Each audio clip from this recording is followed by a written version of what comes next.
जय हिंद दोस्तों। स्टेट 2026 का नोटिफिकेशन जो है आउट कर दिया गया है। इस नोटिफिकेशन में देखेंगे कि ये फॉर्म कौन कौन सा भर सकता है, इसमें क्या क्या क्वालिफिकेशन चाहिए, और इसमें सबसे ज़्यादा इम्पोर्टेंट जो है सब्जेक्ट कॉम्बिनेशन होता है। तो उसमें देखेंगे कि सब्जेक्ट कॉम्बिनेशन किस तरीका से हम लोग रखेंगे, जो कि आगे चल के किसी प्रकार का दिक्कत नहीं हो। सारा जो भी डिटेल्स है इसको अच्छी तरीका से हम लोग देखेंगे। चलिए देखते हैं। सबसे पहले तो जानते हैं कि स्टेट क्या होता है। स्टेट का जो है पूरा नाम सेकेंडरी टीचर एलिजिबिलिटी टेस्ट होता है, जिसको हम लोग STET कहते हैं। इसमें जो है 9th और 10th और 11th and 12th में जो है जॉब के लिए टीचर के पात्रता परीक्षा है। अगर आप पास करते हैं तो ही जो है आप टीचर का फॉर्म 9th and 10th का और 11th and 12th का भर सकते हैं। इसमें हम बतलाएंगे आपको कि कौन सा जो है पेपर 1 भर सकते हैं, कौन जो है पेपर 2 भर सकता है। ये स्टेट पास करने से आपको डायरेक्ट जॉब नहीं मिलेगा, लेकिन ये जो है टीचर का फॉर्म भरने के लिए आपको जो है एलिजिबल चाहिए। अगर आप इसमें पास नहीं है तो आप टीचर का फॉर्म नहीं भर सकते हैं। 9th और 10th में और 11th एंड 12th में आप नहीं भर सकते हैं। इसमें देखेंगे फॉर्म भरने का जो स्टार्टिंग डेट है 17 अगस्त है और लास्ट डेट जो है 31 अगस्त रखा गया है। और इसमें जो है सबसे इम्पोर्टेंट होता है सब्जेक्ट कॉम्बिनेशन। तो सब्जेक्ट कॉम्बिनेशन को हम लोग देखेंगे यहाँ पे। यहाँ देखिए परीक्षा का विषय में माध्यमिक कक्षाओं के लिए निर्गत पाठ्यक्रम अनुसार पेपर 1 के लिए माध्यमिक स्तरीय कक्षाओं में पढ़ाए जाने वाले सभी विषय तथा उच्च माध्यमिक कक्षाओं के लिए निर्धारित पाठ्यक्रम अनुसार पेपर 2 उच्च माध्यमिक के लिए जो है स्तरीय कक्षाओं में पढ़ाए जाने वाले सभी विषय, इनका जो है सभी विषय दिया गया है यहाँ पे। हिंदी, उर्दू, बांग्ला, मैथिली, संस्कृत, अरबी, फारसी, भोजपुरी, अंग्रेजी, गणित, विज्ञान। इसमें सब्जेक्ट कॉम्बिनेशन को हम लोग देखेंगे। सबसे पहले गणित का। अगर आप जो है गणित से आप अगर भरना चाहते हैं तो आपका जो है उसमें गणित के साथ जो है 2 सब्जेक्ट कॉम्बिनेशन रहना चाहिए। इसमें देखेंगे स्नातक स्तर पर गणित के साथ भौतिक, इलेक्ट्रॉनिक, कंप्यूटर साइंस, रसायन विज्ञान, सांख्यिकी विज्ञान, इनमें से कोई 2 विषय होना चाहिए। जैसे कि आप अगर मैथ से हैं तो मैथ के साथ में आपका जो है भौतिकी यानी फिजिक्स, कंप्यूटर, या इसमें से 2 सब्जेक्ट होना ही चाहिए। अगर 2 सब्जेक्ट नहीं है तो आप जो है इसका ये पेपर 9th 10th का ये नहीं भर सकते हैं। और उसके साथ जो है स्नातक कंप्यूटर के साथ BEd होना चाहिए। अगर आप विज्ञान से भर रहे हैं तो विज्ञान के लिए जो क्वालिफिकेशन है स्नातक स्तर पर जंतु विज्ञान, वनस्पति विज्ञान एवं रसायन विज्ञान विषयों में पठित हो अथवा इंजीनियरिंग से स्नातक जिनमें विज्ञान की विशेषता हो। इसके अंतर्गत उपर्युक्त विषयों में बायोटेक्नोलॉजी, माइक्रोलॉजी को भी समाहित किया जा सकता है। अभी विज्ञान के साथ में जो है आपका 2 सब्जेक्ट का कॉम्बिनेशन रहना ही चाहिए। उसमें रसायन शास्त्र हो या जंतु विज्ञान हो। इसी तरह जो है सामाजिक विज्ञान में स्नातक स्तर पर सहायक विषय के अथवा मतलब इतिहास, अगर आप सामाजिक भूगोल से पढ़ रहे हैं, सामाजिक विज्ञान से अगर आप पढ़ रहे हैं तो इतिहास 2 सब्जेक्ट जो है इतिहास या भूगोल रहना चाहिए। अर्थशास्त्र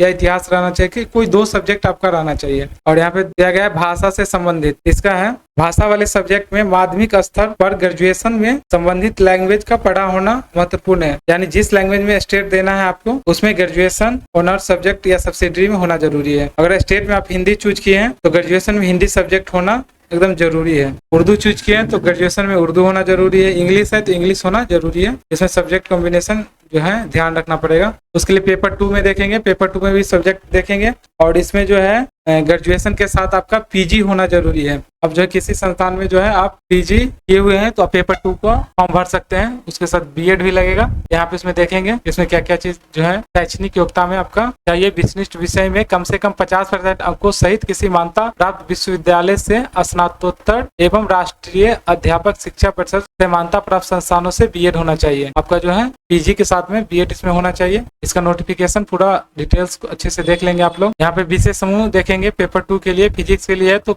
physics, electronic, applicant physics, nuclear physics, chemistry चाहे तो केमिस्ट्री, बायोकेमिस्ट्री अपना सब्जेक्ट जो है आप चूज कर लेंगे कौन सा आपका सब्जेक्ट है। उसके बाद इसमें आगे देखेंगे प्रश्न पत्र पैटर्न में देखेंगे माध्यमिक शिक्षा पात्रता परीक्षा में पूछे जाने वाले प्रश्न में 100 विषय वस्तु से अथवा 50 जो है शिक्षण कला अन्य से रहेंगे।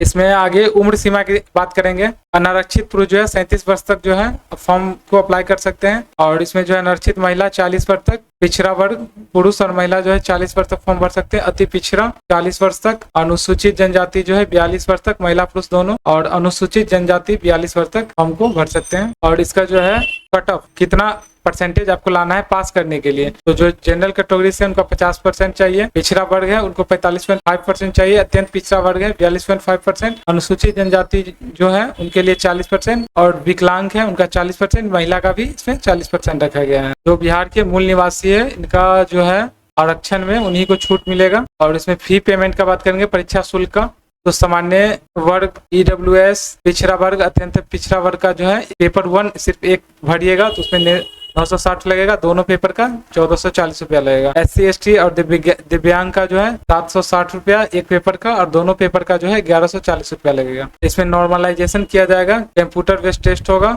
अगर एक से ज्यादा पाली में आयोजित पालियों में सेटिंग, ऐसी परीक्षा में अलग अलग पालियों में प्रश्न पत्र, अलग अलग पाली में अगर एग्जामिनेशन होगा तो उसमें जो है नॉर्मलाइजेशन किया जाएगा। प्रवेश परीक्षा में अवधि कंप्यूटर बेस्ड जो है इसका एग्जाम आयोजित किया जाएगा। इसमें जो है 150 मिनट यानी 2.5 घंटा आपको समय मिलेगा, और आवेदन का जो है स्टार्टिंग डेट 17 अगस्त है और लास्ट है 31 अगस्त तक। ही पेमेंट भी जो है 31 अगस्त तक ही एक्सेप्ट किया जाएगा। और इसमें जो है एग्जामिनेशन फॉर्म भरने के लिए क्या क्या डॉक्यूमेंट इसमें जरूरी है वो देखेंगे। पहले तो इसका रजिस्ट्रेशन होगा, आप रजिस्ट्रेशन करेंगे, फिर इसका फॉर्म भरना स्टार्ट करेंगे। यूजर ID पासवर्ड आने के बाद इसमें फोटो जो है अभ्यर्थी के फोटोग्राफ का स्कैन किया हुआ 80 से 200 KB के बीच में चाहिए। 3.5 सेंटीमीटर इंटू 4.5 सेंटीमीटर इसका डायमेंशन होना चाहिए। हस्ताक्षर का स्कैन कॉपी 50 से 200 KB के बीच होना चाहिए। रंगीन रिसेंट हाल का फोटो खींचा हुआ होना चाहिए। हल्का बैकग्राउंड, सफेद बैकग्राउंड इसमें हल्का रहना चाहिए, सफेद बैकग्राउंड का फोटो रहना चाहिए, ध्यान रखेंगे। फोटो खिंचवाते समय सर पे टोपी या कोई कपड़ा चश्मा स्वीकार नहीं होगा। परीक्षा शुल्क भुगतान करना, परीक्षा जो शुल्क जो है ऑनलाइन ही डेबिट कार्ड UPI से आप भुगतान कर सकते हैं। इसमें फॉर्म भरने में क्या क्या डॉक्यूमेंट लगेगा, 100 भी प्रमाणित जो है सारा का अपलोड करना है। जितना भी डॉक्यूमेंट आप अपलोड करेंगे उसमें जो है उसका फोटोकॉपी करके आप नीचे में खुद से सिग्नेचर करके फिर से स्कैन करके उसको अपलोड करना है। ये बात को आप लोग ध्यान रखेंगे कि जब भी फॉर्म भरेंगे तो उसका फोटोकॉपी करेंगे, फिर उस पर जो है खुद से सिग्नेचर करेंगे, फिर उसको स्कैन करके फिर अपलोड करेंगे। इसमें डॉक्यूमेंट क्या क्या लगेगा, मैट्रिक का जो है अंक प्रमाण पत्र जो है चाहिए आपको, और इसका सर्टिफिकेट चाहिए जन्म तिथि के लिए, और इसमें 12th का फिर चाहिए अंक प्रमाण पत्र और सर्टिफिकेट दोनों चाहिए। स्नातक का भी अंक प्रमाण पत्र और सर्टिफिकेट दोनों चाहिए। अगर आप जो है पेपर 2 भर रहे हैं तो आपको इसमें PG का भी जो है अंक प्रमाण पत्र और ये दोनों चाहिए। उसके बाद B.Ed का जो है अंक प्रमाण पत्र और सर्टिफिकेट दोनों चाहिए। अन्य शैक्षणिक योग्यता, अगर आप जो है आरक्षण का दावा करते हैं तो NCL आपका इसमें लगेगा, वो भी जो है NCL आपका इसमें अपलोड चाहिए। अगर SC ST से है तो आपका जाति प्रमाण पत्र इसमें आपको अपलोड करना होगा। इसमें ध्यान रखेंगे जो NCL है वो NCL सर्टिफिकेट देंगे, जाति प्रमाण पत्र नहीं देंगे। SC ST वाले ही सिर्फ जाति प्रमाण पत्र देंगे। जो EWS से है वो EWS इसमें अपलोड करेंगे, और दिव्यांग है वो दिव्यांग सर्टिफिकेट भी लगेगा। भूतपूर्व सैनिक जो छूट का दावा करते हैं वो भी अपना जो है भूतपूर्व सैनिक का जो है वो सर्टिफिकेट देंगे। उसका सारा डिटेल्स को आप अच्छी तरीका से इसमें भर के प्रीव्यू मिलान कर लेंगे। मिलान करने के बाद ही आप इसमें सबमिट करेंगे। यहाँ पे देखेंगे 18 नंबर में लिखा हुआ है, सभी अभ्यर्थियों को निर्देश किया जाता है कि ऑनलाइन परीक्षा आवेदक पत्र भरे जाने के बाद भरे गए परीक्षा आवेदक पत्र को पुनः एक बार ध्यानपूर्वक जांच कर ले। यदि कोई त्रुटि हो तो यूजर ID एंड पासवर्ड के माध्यम से ऑनलाइन परीक्षा आवेदक में त्रुटि विवरण को ऑनलाइन परीक्षा आवेदक पत्र भरने की अंतिम तिथि के पूर्व समिति की वेबसाइट पर क्लिक कर निश्चित रूप से सुधार ले। मूल प्रवेश पत्र निर्गत होने के उपरांत किसी भी विवरण में संशोधित नहीं किया जा सकता। अगर आप फॉर्म भर रहे हैं, सबमिट कर दिए हैं और बाद में अगर आपको उसमें कुछ करेक्शन करना है तो फॉर्म भरने के लास्ट डेट के अंदर तक में फिर से आप जो अपना पोर्टल को खोल के उसमें चेंज कर सकते हैं। और जब इसका फॉर्म भरने का डेट खत्म हो जाएगा उसके बाद आप इसमें कोई भी किसी भी तरह का सुधार नहीं कर सकते हैं। इसमें यही आपको बताया गया है। उस पर जो है इसमें बताया गया है सिग्नेचर जो है उसको कैपिटल लेटर में नहीं करना है, स्मॉल लेटर में और रनिंग लेटर में करना है। और इसमें बताया गया है कि आप अपना परीक्षा का जो है सारा जो भी डिटेल्स भरेंगे सही भरेंगे, अच्छे से मिलान करके खुद से भरेंगे। अगर इसमें किसी भी प्रकार का कोई दिक्कत हो तो आप कमेंट करके पूछ सकते हैं। और इसमें जब फॉर्म भरना स्टार्ट होगा तो उस पर हम एक वीडियो बनाएंगे कि फॉर्म को किस तरीका से भरेंगे और उसमें क्या क्या चीज आपको और अच्छी तरीका से देना है वो भी हम आपको बतलाएंगे। अगर हमारी वीडियो आपको अच्छी लगी हो तो चैनल को सब्सक्राइब करें। जय हिंद।